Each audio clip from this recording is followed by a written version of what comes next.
Wife fired the maid for stealing jewelry. The billionaire's CCTV exposed her own theft. The heavy oak door slammed shut, echoing through the marble foyer like a gunshot.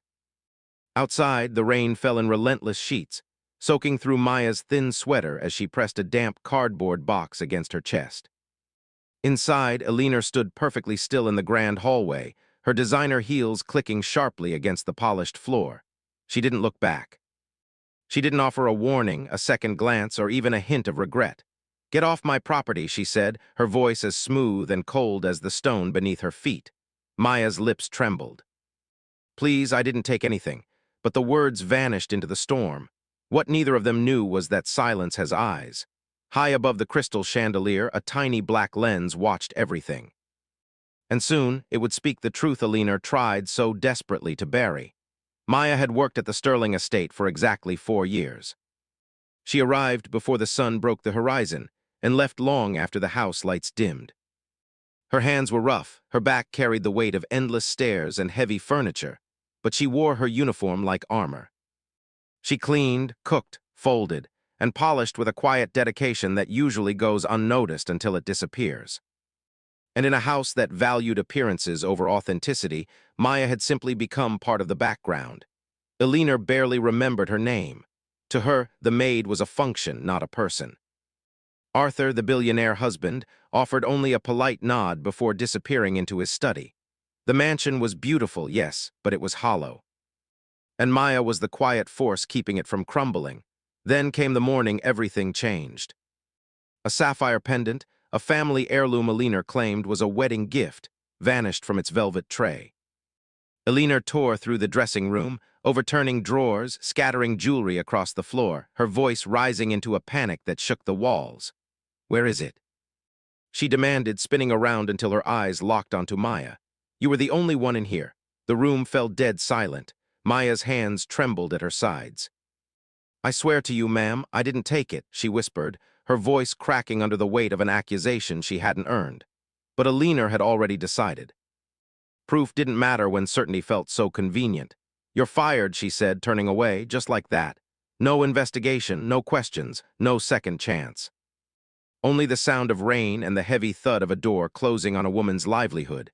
After Maya left, the floors still gleamed, but the house felt different, heavier.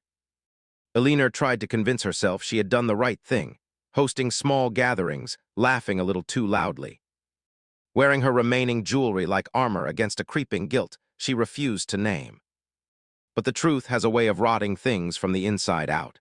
3 weeks later, a pair of emerald earrings disappeared, then a diamond tennis bracelet, then a vintage pearl brooch. Each loss was followed by frantic searching, locked drawers, and sleepless nights. Eleanor stopped trusting anyone.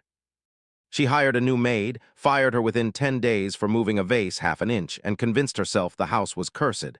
But it wasn't a curse, it was fear. The kind that lives quietly in the chest of someone who knows they've crossed a line they can't uncross. Arthur returned on a rainy Tuesday, exactly 6 weeks after Maya's dismissal. He had been overseas for a corporate merger, but a call from his estate manager pulled him back early. Something was wrong. The security logs showed irregularities, a service door left unlocked. Camera feeds that glitched at odd hours. Arthur wasn't a man who believed in coincidences. He walked through the halls with quiet precision, noticing the way Eleanor avoided his eyes, the way her hands shook when she poured wine. The way the house felt like a stage where everyone was playing a part.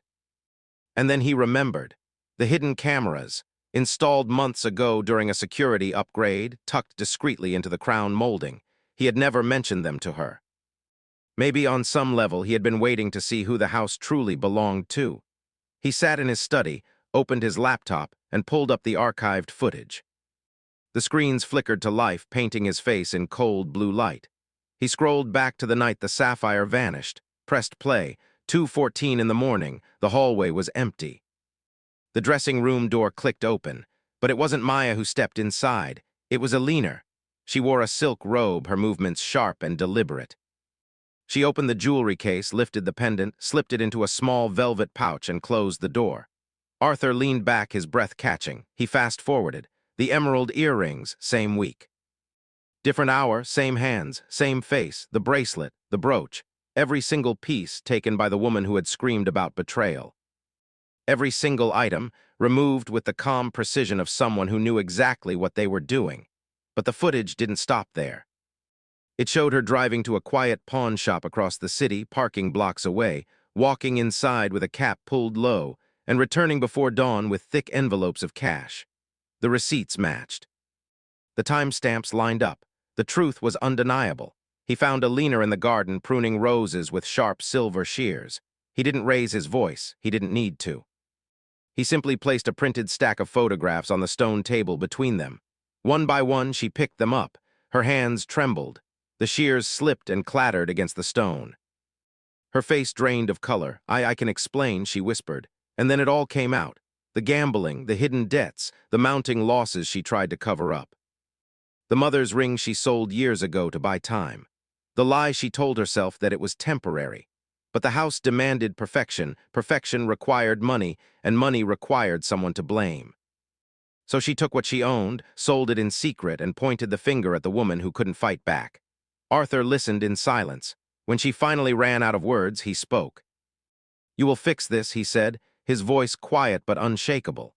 He wouldn't press charges if she entered treatment, surrendered control of the accounts, and made things right with Maya. Then he handed her a sealed envelope. Inside was a letter of reinstatement, a check for every month of lost wages, and a formal apology. Maya's phone rang 3 days later. She was folding laundry at a quiet laundromat when she answered, half expecting another rejection. But Arthur's voice came through steady, sincere, and heavy with regret. He apologized. He explained everything. He offered her more than her job back. He offered her respect, a new title, and a salary that finally matched her worth. Maya sat down on a plastic chair, covering her mouth as tears fell. Not from anger, not from relief, but from the quiet weight of being seen. When she walked back through those doors, she didn't bow her head. She stood tall. The house felt different, not because the walls had changed, but because the air had. Eleanor greeted her with a genuine nod, a simple thank you that carried years of unspoken weight. Maya went to work, but she no longer felt invisible. Truth doesn't need to live in the shadows forever. It only needs one person willing to look. Justice rarely arrives with sirens. Sometimes it comes quietly, in honesty, in regret. In the courage to say, "I was wrong, and I will make it right." If this story reminded you that kindness isn't always loud, and that truth always finds its way to the surface, then you already know why we share these tales. Life is full of hidden cameras, quiet betrayals, and moments where doing the right thing feels impossibly heavy. But choosing empathy over arrogance and honesty over convenience is how we heal what's broken. Thank you for walking through this story with us. If you believe in second chances, in quiet justice, and in the power of a good story to remind us of our own humanity, make sure you subscribe to At Kindness Valley. We share stories like this every week because kindness always finds its way back. Leave a comment below and tell me, what would you have done in Maya's shoes? Would you have forgiven? Would you have walked away? Or would you have demanded the truth no matter the cost? I read every single word. Until next time, stay kind, stay honest, and never let a lie steal your peace.